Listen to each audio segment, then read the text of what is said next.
ബംഗാൾ ഉൾക്കടലിൻ്റെ തീരത്തേക്ക് അഭിമുഖമായി നിൽക്കുന്ന ക്ഷേത്രങ്ങളുടെയും ആരാധനാലയങ്ങളുടെയും ഒരു സമുച്ചയമാണ് ഷോർ ടെമ്പിൾ.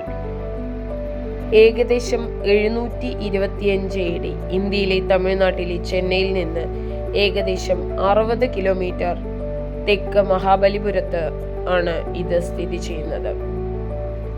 AD 8-ാം നൂറ്റാണ്ടിൽ നിർമ്മിച്ചതും ഗ്രാനൈറ്റ് ബ്ലോക്കുകൾ കൊണ്ട് നിർമ്മിച്ചതുമായ ഒരു ഘടനാപരമായ ക്ഷേത്രമാണിത്. ഇതിൻ്റെ നിർമ്മാണ സമയത്ത് ഇന്ത്യൻ പല്ലവ രാജവംശത്തിലെ നരസിംഹവർമ്മൻ രണ്ടാമൻ്റെ ഭരണകാലത്ത് ഈ സ്ഥലം തിരക്കേറിയ ഒരു തുറമുഖമായിരുന്നു. മഹാബലിപുരത്തെ സ്മാരകങ്ങളുടെ കൂട്ടത്തിൽ ഒന്നായതിനാൽ 1984 മുതൽ ഇത് യുനെസ്കോയുടെ ലോക പൈതൃക സ്ഥലമായി തരംതിരിച്ചിട്ടുണ്ട്. ദക്ഷിണേന്ത്യയിലെ ഏറ്റവും പഴക്കം ചെന്ന ഘടനാപരമായ ശിലാക്ഷേത്രങ്ങളിൽ ഒന്നാണിത്. മാർക്കോ പോളോയും അദ്ദേഹത്തിന് ശേഷം ഏഷ്യയിലെത്തിയ യൂറോപ്യൻ വ്യാപാരികളും ഈ സ്ഥലത്തെ 7 പഗോഡകൾ എന്ന് വിളിച്ചു. ഇവയിൽ ഒന്ന് തീരദേശ ക്ഷേത്രമാണെന്ന് വിശ്വസിക്കപ്പെടുന്നു. കടൽ യാത്രക്കാർക്ക് ഒരു നാഴികക്കല്ലായി ഈ ക്ഷേത്രം പ്രവർത്തിച്ചിരിക്കാം. ഒരു പഗോഡ പോലെ തോന്നിക്കുന്നതിനാൽ ഈ പേര് കടൽ യാത്രക്കാർക്ക് പരിചിതമായി. 7-ാം നൂറ്റാണ്ടിൻ്റെ മധ്യത്തിൽ ഗുഹാക്ഷേത്രങ്ങളും ഏകശിലാരഥങ്ങളും മുതൽ ആരംഭിച്ച വാസ്തുവിദ്യാ സൃഷ്ടികളുടെ പരിസമാപ്തിയാണ് ഈ ഘടനാപരമായ ക്ഷേത്ര സമുച്ചയം. അതിരന ചന്ത ഗുഹ, പിടാരി രഥങ്ങൾ, ടൈഗർ ഗുഹ എന്നിവയിൽ കാണുന്നത് പോലെ തുടർന്നുള്ള കാലഘട്ടങ്ങളിൽ ശില്പകലയുടെ കട്ട്-ഇൻ കട്ട്-ഔട്ട് ഘടനകളുടെ വാസ്തുവിദ്യാ സൃഷ്ടി തുടർന്നെങ്കിലും ഘടനാപരമായ ക്ഷേത്രങ്ങളുടെ വിഭാഗത്തിൽ തീരദേശ ക്ഷേത്ര സമുച്ചയത്തിന്റെ വാസ്തുവിദ്യാ ചാരുതയുടെ പ്രധാന ബഹുമതി പല്ലവ രാജവംശത്തിലെ നരസിംഹവർമ്മൻ രണ്ടാമൻ എന്നും അറിയപ്പെടുന്ന രാജാവായ രാജസിംഹ AD 728 വെള്ളത്തിനടിയിലായ തീരപ്രദേശത്ത് നിലനിന്നിരുന്നതായി തോന്നുന്ന ക്ഷേത്രങ്ങളുടെ പരമ്പരയിലെ അവസാനത്തേതാണ് ഈ ക്ഷേത്ര സമുച്ചയം എന്ന് ഇപ്പോൾ അനുമാനിക്കപ്പെടുന്നു. 2004 സുനാമിയുടെ സമയത്ത് തീരത്ത് നിന്ന് അതിൻ്റെ സഹോദര ക്ഷേത്രങ്ങളുടെ രൂപരേഖ പ്രത്യക്ഷപ്പെട്ടതിൽ നിന്ന് ഇത് സ്ഥിരീകരിക്കപ്പെടുന്നു. പല്ലവരെ പരാജയപ്പെടുത്തിയ ശേഷം തമിഴ്നാട് ഭരിച്ച ചോളന്മാർ തീരദേശ ക്ഷേത്രത്തിന്റെ വാസ്തുവിദ്യ തുടർന്നു. 2004 ഡിസംബറിൽ കൊറമോണ്ടലിന്റെ തീരപ്രദേശത്ത് ഉണ്ടായ സുനാമിയിൽ പൂർണ്ണമായും ഗ്രാനൈറ്റ് കട്ടകൾ കൊണ്ട് നിർമ്മിച്ച ഒരു പഴയ തകർന്ന ക്ഷേത്രം തുറന്നുകാട്ടി.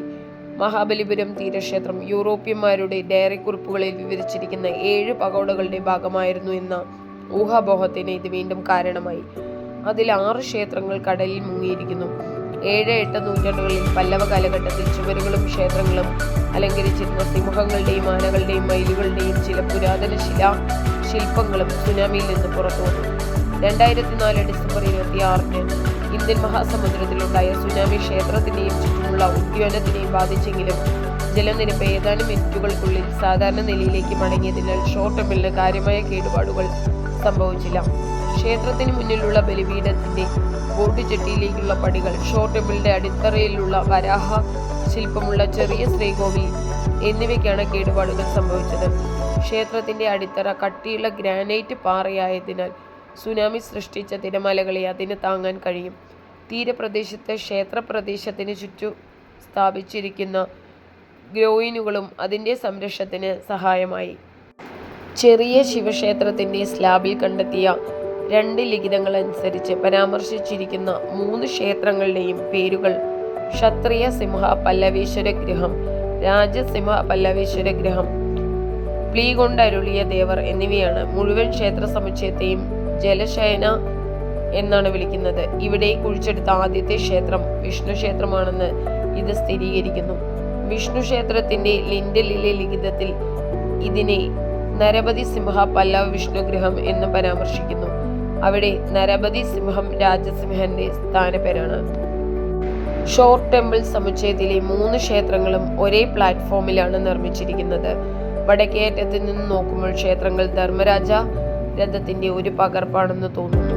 ശ്രീകോവിലിലെ ശിവലിംഗത്തിന്റെ പ്രധാന ദേവതയിൽ സൂര്യരശ്മികൾ പതിക്കുന്ന തരത്തിൽ കിഴക്കോട്ട് ദർശനമുള്ള പ്രധാന ഷോർ ടെമ്പിൾ സ്ഥലത്തെ മറ്റ് സ്മാരകങ്ങളെ പോലെ പാറയിൽ കൊത്തിയെടുത്തതല്ല.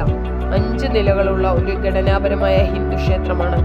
അടുത്തുള്ള ഒരു ക്വാറിയിൽ നിന്ന് വലിച്ചെടുത്ത കൊത്തുപണികളുള്ള ഗ്രാനൈറ്റ് കല്ലുകൾ കൊണ്ട് നിർമ്മിച്ച ഇത് ദക്ഷിണേന്ത്യയിലെ ഏറ്റവും പ്രധാനപ്പെട്ട ഘടനാപരമായ ക്ഷേത്രമാണ്. ഇതിന്റെ പിരമിഡിൽ ഘടന 60 അടി ഉയരമുള്ളതും 50 അടി ചതുരശ്ര പ്ലാറ്റ്ഫോമിൽ സ്ഥിതി ചെയ്യുന്നതുമാണ്. മുന്നിലൊരു ചെറിയ ക്ഷേത്രമുണ്ട്. അത് യഥാർത്ഥ പൂർണ്ണമായിരുന്നു. ഇത് നന്നായി മുറിച്ച പ്രാദേശിക ഗ്രാനൈറ്റ് കൊണ്ടാണ് നിർമ്മിച്ചിരിക്കുന്നത്. മഹാബലിപുരത്തെ ഏറ്റവും പ്രശസ്തമായ ക്ഷേത്രങ്ങളിൽ ഒന്നാണ് ഷോർ ടെമ്പിൾ. 2000കളുടെ തുടക്കത്തിൽ നടത്തിയ ഖനനങ്ങൾ ഇവിടെ മണലിനടിയിൽ പുതിയ ഘടനകൾ കണ്ടെത്തിയിട്ടുണ്ട്. 3 ക്ഷേത്രങ്ങളുടെ സംയോജനമാണ് ഈ ക്ഷേത്രം. പ്രധാന ക്ഷേത്രം ശിവന് സമർപ്പിച്ചിരിക്കുന്നു. രണ്ടാമത്തെ ചെറിയ ക്ഷേത്രവും അങ്ങനെ തന്നെ. രണ്ടിനും ഇടയിലുള്ള ഒരു ചെറിയ മൂന്നാമത്തെ ക്ഷേത്രം ചാരിയിരിക്കുന്ന വിഷ്ണുവിന് സമർപ്പിച്ചിരിക്കുന്നു. ക്ഷേത്രത്തിലേക്ക് വെള്ളം എത്തിച്ച് വിഷ്ണു ക്ഷേത്രത്തിലേക്ക് പ്രവേശിച്ചിരിക്കാം. 2 ശിവക്ഷേത്രങ്ങളും ലംബകോണൽ രൂപരേഖയാണ്. പ്രവേശന കവാടം ഒരു തിരശ്ചീന ബാരൽ വോൾട്ട് ഗോപുരത്തിലൂടെയാണ്. 2 ശിഖരങ്ങൾക്കും ഒരു പിരമിഡാകൃതിയിലുള്ള രൂപരേഖയുണ്ട്.